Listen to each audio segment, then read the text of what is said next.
Hello, Canada. This is part 2. I did a general reading on Canada that hopefully you've seen before you see this one. And generically, it was very positive and good. But now I thought I'd handle the darker issues that are going on for Canada. And one of them is the Canadian guy who was caught for smuggling drugs and now given the death sentence, Robert Schellenberg, I think. And the other is, will Trudeau win the election later this year? So here we go with some of the less pretty stuff that Canada's dealing with. So this all comes back to Canada agreeing to arrest the Huawei executive. Let me ask that first, because that affects the other stuff. Why did Trudeau agree to that? Why did Trudeau agree to that arrest? Oh, the world fell out. Why? Okay.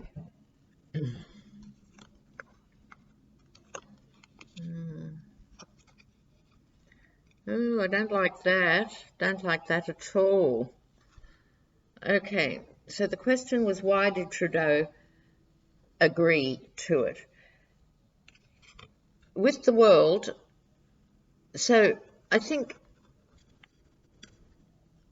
Trudeau felt that they still had a global responsibility in relation to the long-term treaties with the United States, and being a world player, they weren't going to shy away from what would obviously be a very difficult assignment or something along those lines.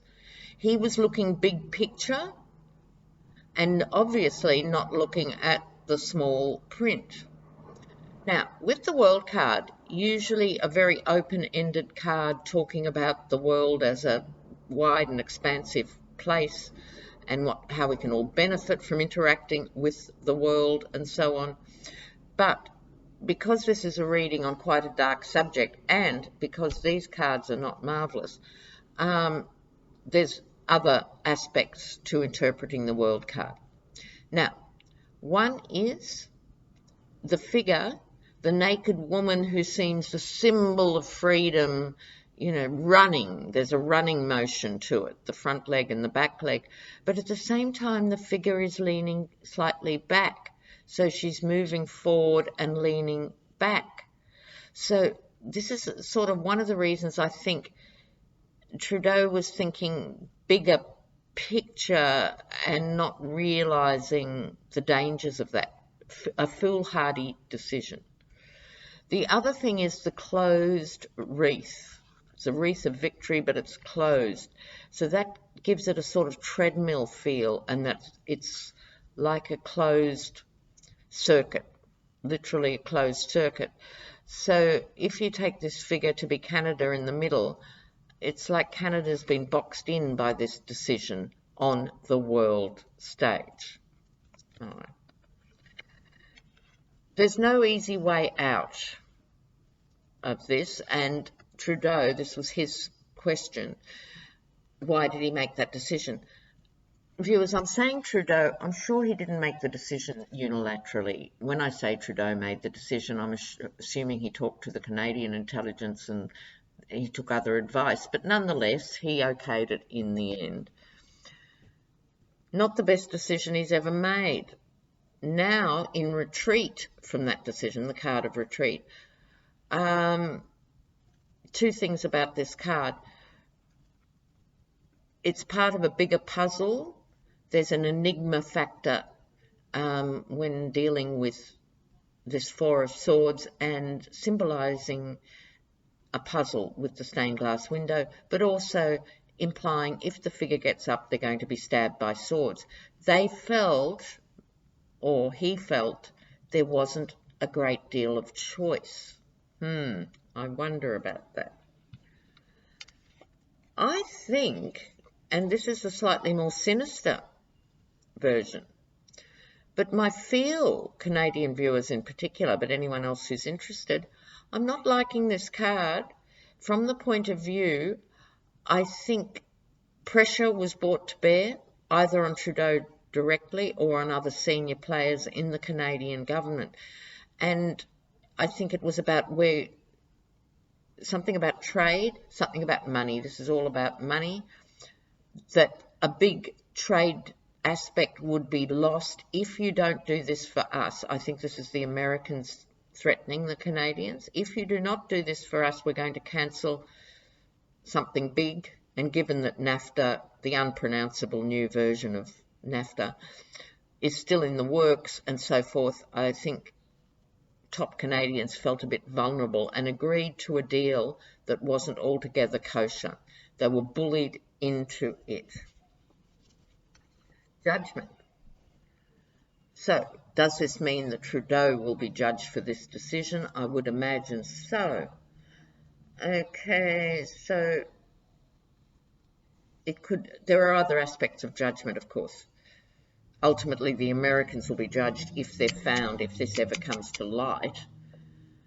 But the judgment, I feel, is landing in Trudeau's lap.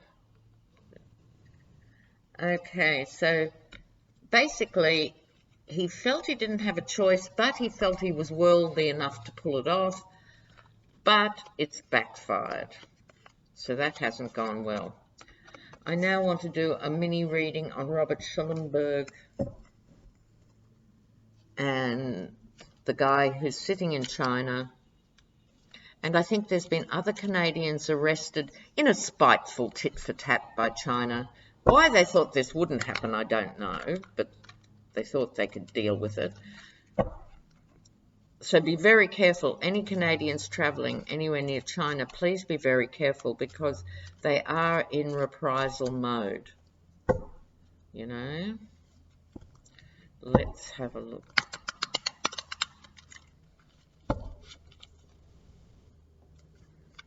Okay. The death penalty in China. Robert Schellenberg. What's going to happen for him? Death penalty in China. Robert Schellenberg.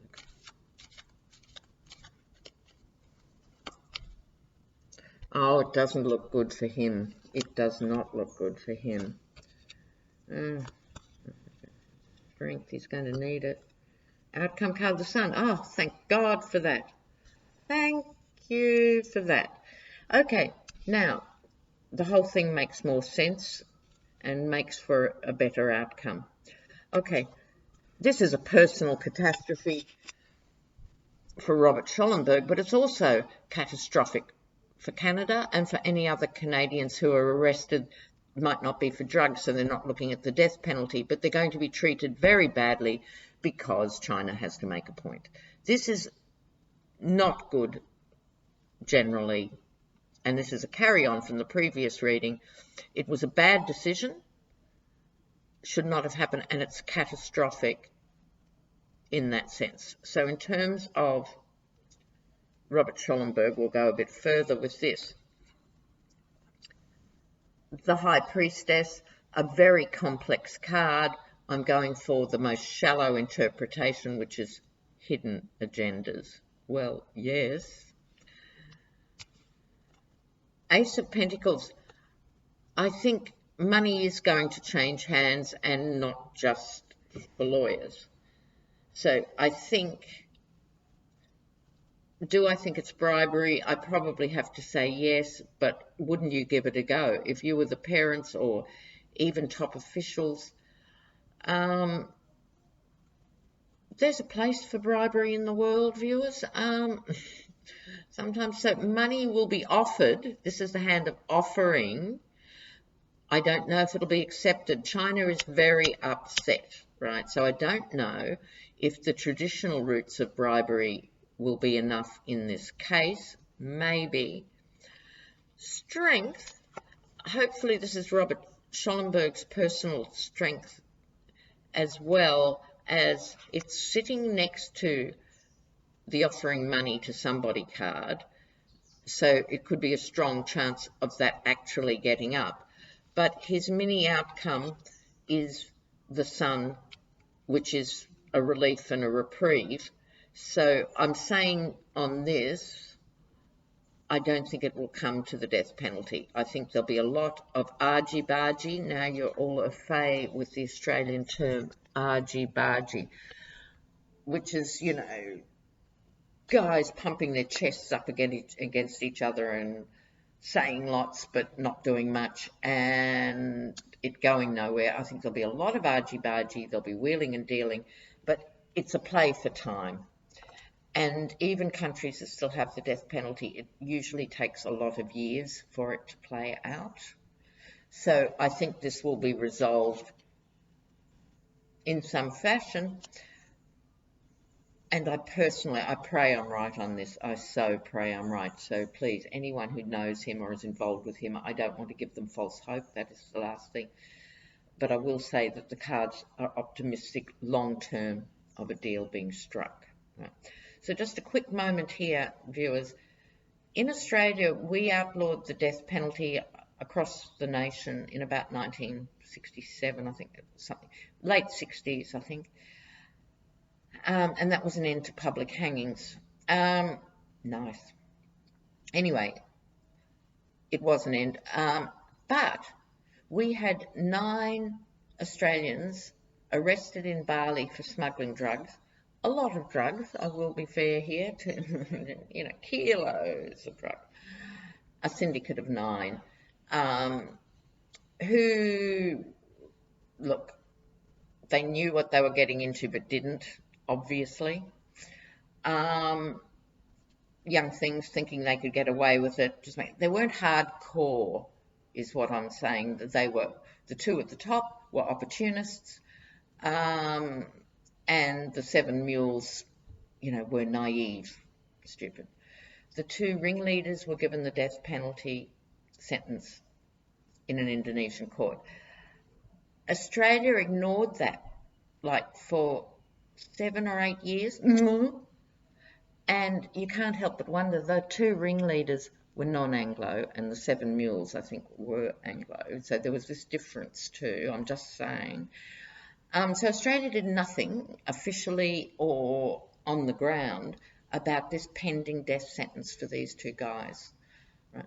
And then suddenly it was very real. It was 9 years till the actual execution occurred. But something happened between 7 years of Australia ignoring it, going, oh, it's just drugs, you know, so what? They deserve it, sort of thing. And the last 2 years when it was getting closer, it was the countdown, they were to be executed by firing squad. And these guys, not surprisingly, became very religious, but they also got a huge upsurge of support belatedly from the Australian public. That translated into pressure from the Australian government, who did much more than they had, but not enough, and not with enough conviction. And so the death sentence was carried out. And those 2 guys went to, I'm crying just thinking about it, they went in front of the firing squad and they said, no blindfolds. And they sang Amazing Grace, you know. And apparently we heard later from Indonesian authorities that word leaked out that freaked out the actual Indonesian soldiers who carried out the execution. It was very moving for them. It was much easier, obviously, they are soldiers, but to shoot a blindfolded person than a non-blindfolded person, looking them in the eye going, you're about to kill me, right? So I think a lot of people learnt a lot of lessons from that about the death penalty, and I hope this translates into this same sort of experience for this guy, because the death penalty, particularly the hypocrisy of Republicans who are pro-life, so, oh, anti-abortion, they'll blow up and kill health workers in clinics because of life. They support the death penalty, you know.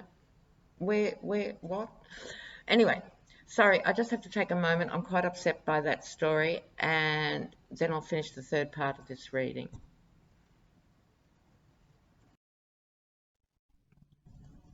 Hi everyone, I'm back. I had to go and make a cup of coffee and just collect myself for a moment. Okay, so the last part of this reading is going to be on Justin Trudeau. Will he get re-elected? So I don't know anything about Canadian politics broadly at all, I'm sorry.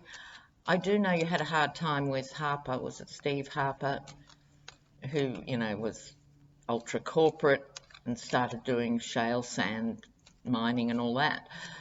But I don't know much about the day-to-day runnings. So this will be what you call a blind reading. So let's have a look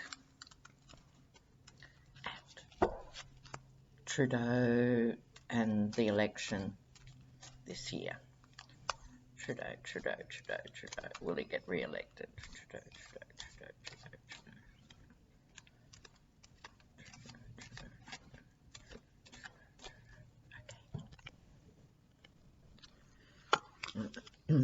King of Swords. Oh. Walking away is odd. Going to the past. Then he has the star. Final outcome card. Okay. Well, what I think, viewers, is this. The King of Swords, I think he's been more harshly judged than he has been in the past. Canada's not immune to the thing that countries who do away with the royal family and then go on to elect dynasties. This keeps happening. You've got the Bushes and the Clintons and the Kennedys. Excuse me while I have a sip of coffee. And you have 2 generations of Trudeau's. But being judged more harshly than previously, and I'll come to why in a moment. This is an unwelcome offer. So Justin, some sort of unwelcome offer. It could be that certain factions are going to say, you know what, Justin, it's not automatic you're going to be elected. So you have to do some deals with us if we are going to support your campaign. And they are not going to be altogether nice people, is what I suggest is meant by that card. Why is he less popular than he was? Now, this is the card of victories and losses, but this is the guy with other people who have been with him, fought with him, and are now walking away. So, funny, the walking away theme should come up here. This is walking away too. There's a possibility, however slight, this could be him pulling out, strangely enough, at the last minute in an unforeseen way. But I think a more likely interpretation is this is more people leaving him, right? It's like, is there someone, Canadian viewers might be able to get back to me on this, please. Is there someone else really appealing in opposition to him? It's like the decent people of Canada are split. It's not so much the majority and those on the right. It's not like Harper, where there's a smaller percentage, but they're gung-ho into the other side. Someone more like him? Is there someone who fits that bill who's likely to run? Someone who has charisma and is pointing out some of the things that Trudeau has done that the people didn't like. And I'm sure he's done those. That's not unique to him, but he's pissed off people is what's happened, and some are moving away, but I think there's someone else in the wings. At the end of the day, but over that is Trudeau's star, inspiration and hope. This is the card of looking back, nostalgia. People will go back to who they trust on some level. So even though people are pissed off with him, even though people have walked away and his margin would be narrower, I think this is speaking to the Canadian people. I think he will then get up because I see a deal being struck between Trudeau and, on the one hand, other businesses, but this is, I think, more a pact with the Canadian people. I think he'll get a big fright from this campaign. I think he will actually then get up and he'll be better for it. So that's how I see it at the moment going forward. All right. Thanks for your support, Canada. Hope people from other places still found that really interesting. I'm going to do a Brexit now because it's a global issue.